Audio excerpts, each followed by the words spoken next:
அனைவருக்கும் வணக்கம். சற்று முன்னித்த முக்கிய அறிவிப்பின்படி தமிழகத்தில் அக்டோபர் மாதம் 19 மற்றும் 20 ஆகிய 2 நாட்கள் 23 மாவட்டங்களுக்கு கனமழை எச்சரிக்கை கொடுக்கப்பட்டாங்க.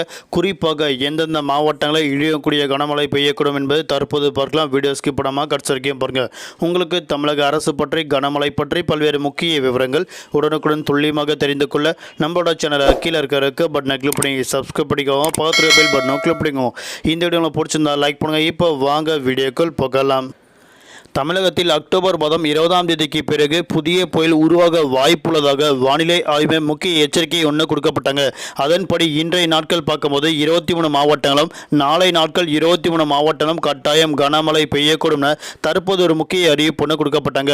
வங்கக்கடலில் நாளை காற்றழுத்த தாழ்வு பகுதி உருவாக வாய்ப்புள்ளது என வானிலை ஆய்வு கணித்துள்ளது.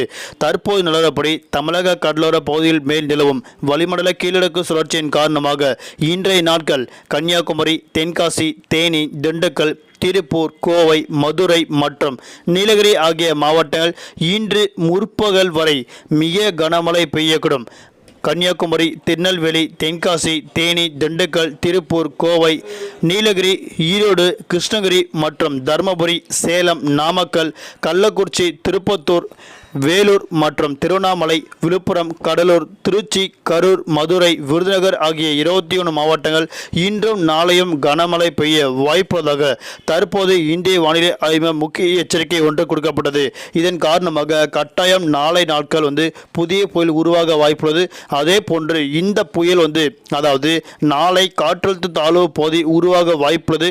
மேலும் வலுப்பெற்று 22ஆம் தேதி காற்றழுத்த தாழ்வு மண்டலமாக வலுப்பெறும் என கூறப்பட்டுள்ளது.